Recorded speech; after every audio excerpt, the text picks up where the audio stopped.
열왕기하 14장 23절에서 29절까지입니다. 우리 같이 한 목소리로 함께 읽겠습니다. 열왕기하 14장 23절입니다. 유다의 왕 요아스의 아들 아마샤 제15년에 이스라엘의 왕 요아스의 아들 여로보암이 사마리아에서 왕이 되어 41년간 다스렸으며 여호와 보시기에 악을 행하여 이스라엘에게 범죄하게 한 느밧의 아들 여로보암의 모든 죄에서 떠나지 아니하였더라. 이스라엘의 하나님 여호와께서 그의 종 가드헤벨 아미떼의 아들 선지자 요나를 통하여 하신 말씀과 같이 여로보암이 이스라엘 영토를 회복하되 하맛 어귀에서부터 아라바까지 하였으니 이는 여호와께서 이스라엘의 고난이 심하여 매인자도 없고 노인자도 없고 이스라엘을 도울 자도 없음을 보셨고 여호와께서 또 이스라엘의 이름을 천하에서 없이 하겠다고도 아니하셨으므로 요아스의 아들 여로보암의 손으로 구원하심이었더라. 여로보암의 남은 사적과 모든 행한 일과 쌓은 업적과 다메섹을 회복한 일과 이전에 유다에 속하였던 하맛을 이스라엘에 돌린 일은 이스라엘 왕 역대지략에 기록되지 아니하였느냐. 여로보암이 그의 조상 이스라엘 왕들과 함께 자고 그의 아들 스가랴가 대신하여 왕이 되니라. 아멘. 일명 여로보암 2세로 일컬어지는 사람입니다. 그러니까 이스라엘 북이스라엘 요아스의 아들 이 여로보암은 그러니까 북이스라엘 첫 번째 초대 왕인 여로보암과 이름이 같은데 그래서 보통 이 여로보암을 여로보암 2세로 이야기합니다. 근데 그 여로보암 1세와는 뭐 실질적인 그 아무 관계가 없죠. 이름이 이제 같을 뿐입니다. 근데 북이스라엘 왕 가운데에서 이스라엘 역사 전체로 보면 사실은 가장 뛰어난 왕 중에 한 왕입니다. 그래서 북이스라엘의 최대의 영토를 가지게 됐고 영토 확장에 가장 기여했던 이제 그런 왕입니다. 지금 성경은 이 여로보암에 대해서 소개를 하는데 그 취임 시기 그러니까 아마샤 15년에 왕이 되었다. 그리고 41년간 또 통치 기간을 기록하고 있고 41년을 다스렸다. 그리고 그의 신앙에 대해서 기록을 합니다. 그래서 여호와 보시기에 악을 행했다. 그리고 여로보암의 모든 죄에서 떠나지 않았다. 그리고 이제 그 다음에 등장하는 것이 이제 그의 치적입니다. 그래서 영토를 하맛 어귀에서부터 아라바까지 하였다. 그래서 이 여로보암 2세 때부터 이스라엘의 남방 경계가 이제 처음으로 이렇게 결정이 되는 겁니다. 그래서 북쪽으로는 유브라데, 그래서 남쪽으로는 아라바강, 해서 이 이스라엘의 남방 한계를 결정한 사람이 이 여로보암 왕입니다. 아모스 선지자가 그 6장 14절에서도 나라의 경계를 이야기할 때 바로 똑같이 나라의 경계를 소개합니다. 이제 그리고 나서 이제 그의 후사가 끊기지 않았다, 계승되었다. 이게 지금 북이스라엘 왕, 그렇게 뛰어난 왕이었던 여로보암에 대한 모든 기록입니다. 23절에서 29절 이 안에 그렇게 세상의 역사, 일반 역사에 보아서는 우리나라도 뭐 광개토 대왕 뭐 이런 사람들 기억에 딱 나지 않습니까? 왜 그래요? 우리나라 영토 확장에 기여했던 사람들입니다. 그래서 우리나라의 역사에서도 항상 고대에서는 나라의 발전과 번영은 영토의 확장이었습니다. 그래서 영토 확장을 하면은 최고의 왕이죠. 이렇게 남쪽과 남유다와 북이스라엘 이렇게 분열왕국 되기 이전에 이스라엘에서 최고의 영토를 가졌던 시대, 솔로몬 왕이죠, 솔로몬. 그래서 이 땅이라고 하는 것은 굉장히 중요한 개념입니다.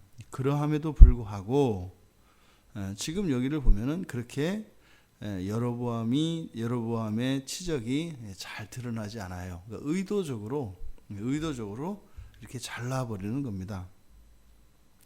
지금 열왕기 저자는 이 여로보암에 대해서 어떤 점을 지금 부각시키려고 하는 것이냐. 그래서 가장 중요한 것이 그 이스라엘의 영토를 회복했다라고 하는 겁니다. 그래서 과거 이스라엘의 모든 영광, 이스라엘의 모든 영토를 다 회복했다라고 하는 것을 강조하는데 26절과 27절 그 영토를 회복한 내용 바로 뒤에 어떻게 여로보암이 그렇게 북이스라엘의 영토를 확장하고 번영된 나라를 만들 수 있었는가에 대해서 26절과 27절에서 기록하고 있는 거예요. 그래서 이 내용이 무엇이에요? 그러니까 여호와의 일방적인 은혜였다라고 지금 이야기를 하는 겁니다. 본문에 보면 우리가 잘 알고 있는 요나 선지자에 대한 내용이 이제 바로 앞에 나오는데 이스라엘의 하나님 여호와께서 25절에 요나 선지자를 통해서 하신 말씀과 같이 이스라엘 영토를 회복했다. 그리고 또 요나 선지자를 통해서 말씀하신 내용이 무엇인지는 성경의 다른 어디에도 나오지 않습니다. 요나서에서도 나오지 않고 또 요나 선지자가 또 언급되는 것이 유일하게 여기인데 구체적으로 뭔지는 모르겠지만 어쨌든 하나님께서 이렇게 북이스라엘의 영토가 회복될 것에 대한 약속이 있으셨던 것 같아요. 그런데 그게 여로보암의 어떤 뛰어남과 용맹함, 막강한 군대 여기에 있었던 것이 아니라 그 내용 26절과 27절에 있는 내용들을 보면은 이게 영토가 확장되는 것과는 전혀 상관이 없는 내용들입니다. 보세요. 이스라엘의 고난이 심하여 매인자도 없고 노인자도 없고 이스라엘 도울 자도 없음을 이게 지금 계속 반복적으로 해서 이스라엘이 굉장히 어려운 상태에 있었다라고 하는 겁니다. 그러니까 지금 여기서 26절에서 말하는 것은 이스라엘은 이렇게 영토를 확장하기는 고사하고 그 나라 하나조차도 국가적인 그 정치적인 안정과 외적으로부터 국민들이 평안히 살 수 있는 그런 상태를 유지하는 것도 쉽지 않았다라고 하는 겁니다. 그러니까 영토 확장 이렇게 번영과 정반대되는 상황에 대해서 이야기를 해요. 그리고 27절에서 이어서 말하기를 여호와께서 여로보암의 손으로 구원하셨다 이렇게 얘기를 합니다. 성경에서 이렇게 할 때 이거를 그냥 하나님이 우리가 일상적으로 은혜라는 말을 많이 사용하기 때문에 이것이 당연히 하나님이 은혜를 베푸시는 것이지 이렇게 생각하기가 쉽습니다. 그런데 그렇지 않죠. 이렇게 여로보암의 손으로 구원하시게 하셨던 이유는 무엇이에요? 약속에 근거했다는 겁니다. 지금 여기서 나오는 건 뭐예요? 여로보암에게는 그리고 북이스라엘에게는 이렇게 영토를 다시 회복하고 영토를 확장시킬 만한 이유가 아무것도 없었다. 아니 오히려 영토 확장은 고사하고 그냥 평안한 일상을 누리기조차 어려운 상태였다. 그런데 여호와의 약속이 있었다. 그래서 그 일방적으로 여호와의 은혜가 여로보암으로 하여금 그 땅을 넓히고 그 나라가 번영할 수 있었다라고 얘기를 하는 겁니다. 지금 여로보암의 손으로 구원하셨다라고 하는 이 내용, 이것은 실제로 여로보암이 어떻게 이렇게 땅을 회복할 수 있었는가? 그거는 이때 당시에 이스라엘을 가장 괴롭혔던 나라가 아람입니다. 아람. 그래서 이 아람은 끊임없이 그러니까 우리나라가 중국 그리고 소련, 그러니까 러시아죠. 러시아, 소련, 일본 사이에서 엄청나게 외침을 당하지 않습니까? 그러니까 우리는 이 세 나라로부터 어마어마하게 침략을 받죠. 근데 이 북이스라엘 같은 경우도 가장 힘들게 하고 가장 고통을 줬던 게 아람입니다. 근데 이때 당시에 아시리아가 아람을 공격을 해요. 그래서 아람의 수도인 다메섹까지 함락됩니다. 아시리아에. 그러니까 아시리아의 공격으로 인해서 아람의 모든 군대가 그쪽으로 다 돌려줄 수밖에 없어요. 그러니까 이쪽에는 군사가 하나도 없습니다. 그냥 백성들만 사는 이런 상태인 거예요. 그러니까 거의 무혈입성과 같은 방식으로 이 땅을 넓히게 됩니다. 군사력이 반대쪽으로 다 가 있었기 때문에. 그래서 지금 이 여로보암의 손으로 여호와께서 그렇게 하게 하셨다라고 말씀한 것이에요. 그러니까 그렇게 엄청난 치적을 가지고 있음에도 불구하고 그냥 고작 앞에서 그 25절의 하반절에서 이야기한 것 같이 이스라엘 영토를 회복하되 하마더기에서부터 아라바까지 하였으니 요게 이제 답니다. 근데 사실은 이것은 엄청나게 사실은 큰 일을 한 거죠. 그래서 맨 끝에 28절 29절 그의 마지막에 대해서 기록할 때 뭐라 그래요? 여로보암의 남은 사적과 모든 행한 일과 싸운 업적과 다메섹을 회복한 일과 이전에 유다에 속하였던 하맛을 이스라엘에 돌린 일. 그러니까 굉장히 그 업적이 큰 것입니다. 의도적으로 그의 공을 드러내지 않으려고 함에도 불구하고 마지막 역대지략에 기록된 내용들을 보면은 다른 왕들과 확연히 다른 것을 알 수 있다 이 말입니다. 그런데 또 하나 부각되는 것은 그러함에도 그는 어떤 사람이었다? 여호와 보시기에 악을 행한 사람이었다. 여로보암의 죄에서 떠나지 않았다. 이 여로보암의 죄가 얼마나 심했으면 아모스 선지자 그리고 호세아 선지자가 맹렬히 비난했던 게 바로 이 여로보암입니다.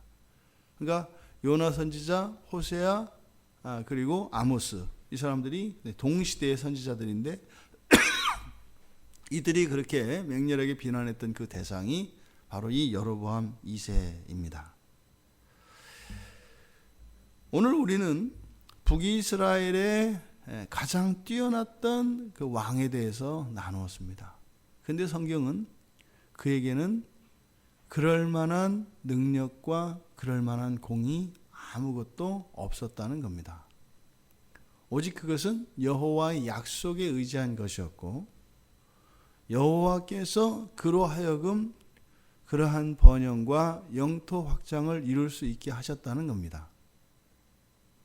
그런데 그는 그 자신에게 영광과 성공을 가져다 준 여호와 앞에서 악을 행했다고 합니다.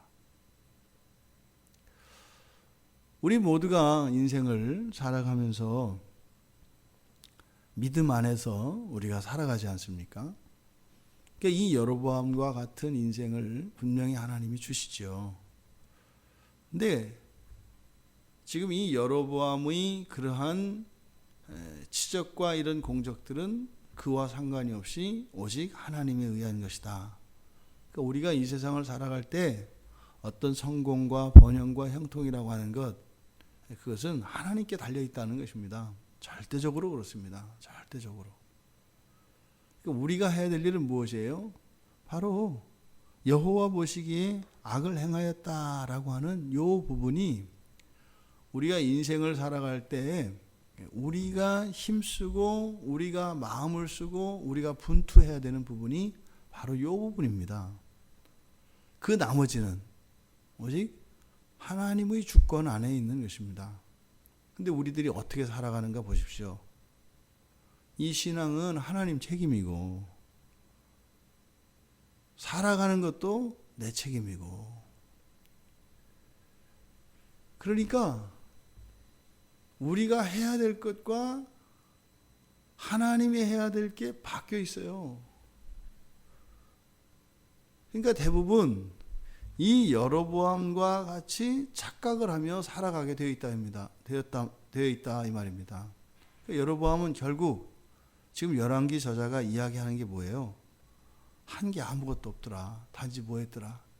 그냥 아버지한테 왕이 물려받고 아들 스가랴한테 물려주고 갔더라. 근데 그 왕국은 조금도 변한 게 없었다.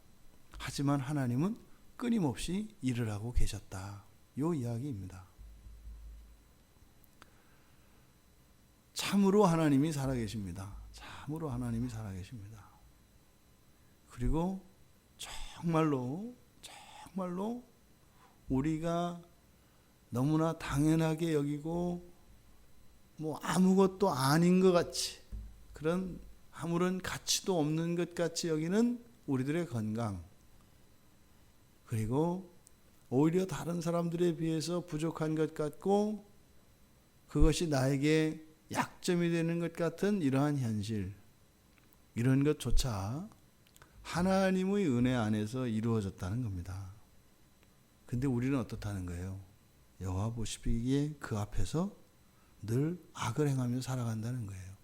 그러니까요, 소망이 없는 존재들이라고요.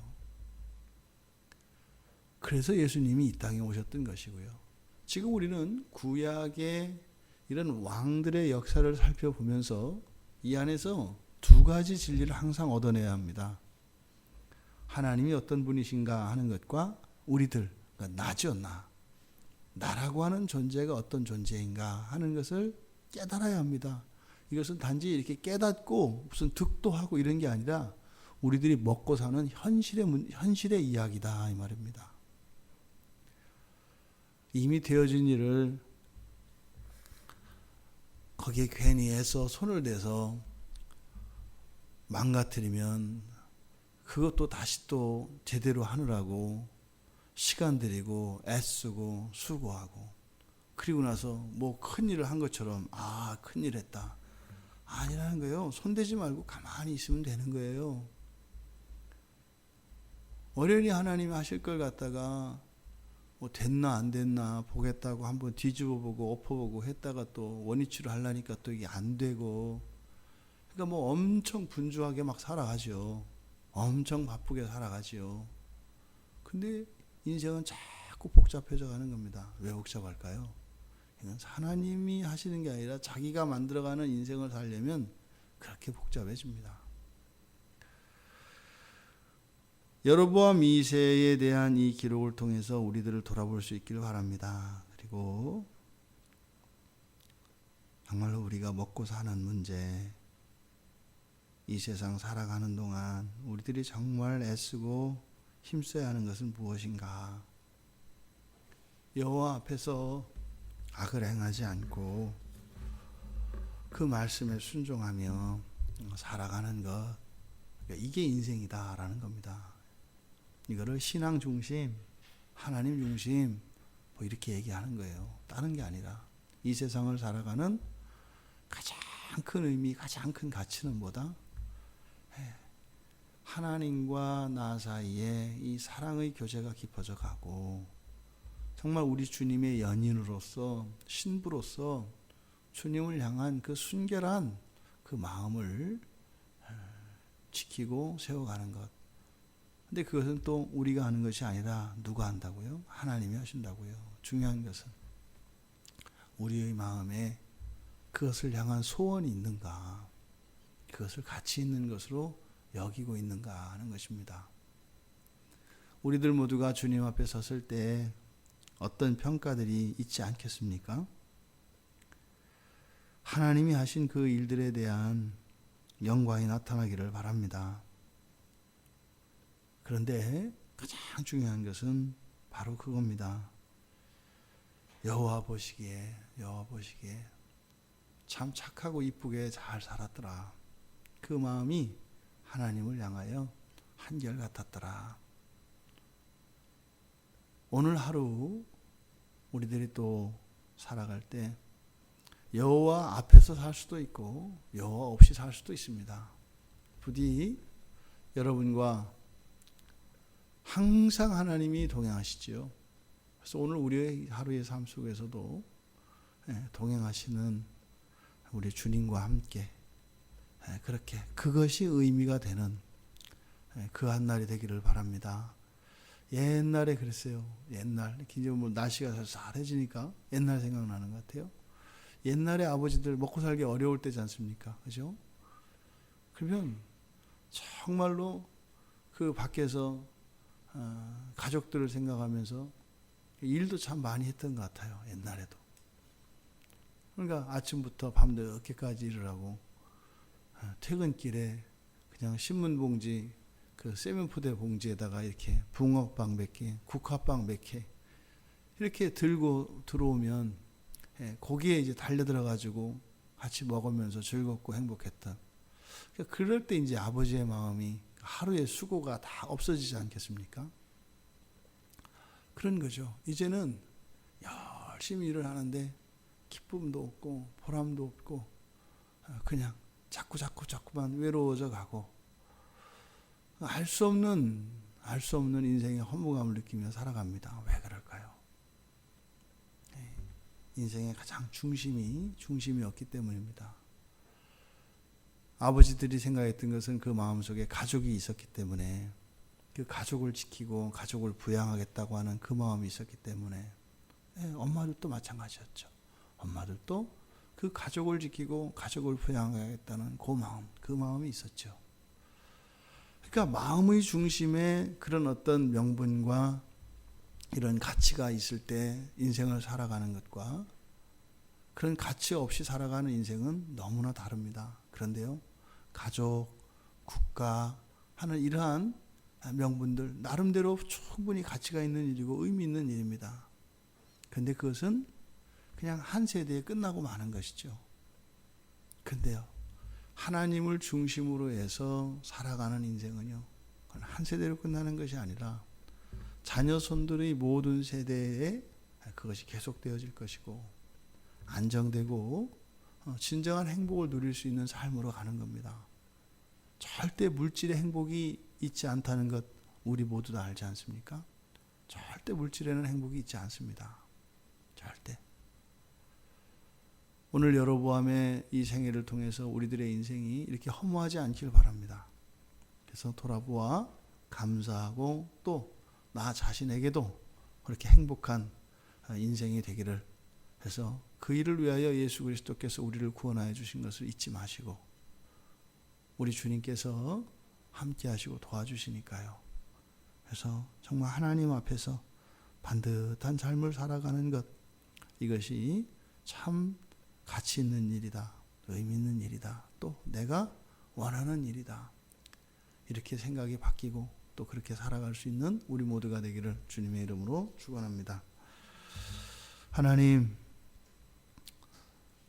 어쩌면 제국을 이룬 것 같이 나라의 땅을 회복하고 영토를 확장하였던 여로보암, 그의 마음속에 있었을 공허가 저희들에게는 경험되지 않기를 원합니다. 하나님 앞에 살게 하여 주시고 정말 꽉 찬 인생으로 늘 하나님 앞에서 하나님의 기뻐하심을 위하여 살아가는 인생이 참으로 귀한 것임을 알게 하시고 또한 그러한 인생을 살아가기를 소원하는 그 소원을 저희들 마음에 주셔서 참으로 허무하고 헛되며 고되고 멸망할 수밖에 없는 그런 인생에서 돌이켜 참된 인생으로 주님과 함께 동행하는 복된 저희들이 될 수 있도록 은혜를 내려 주시옵소서. 감사하며 예수님의 이름으로 기도드리옵나이다. 아멘.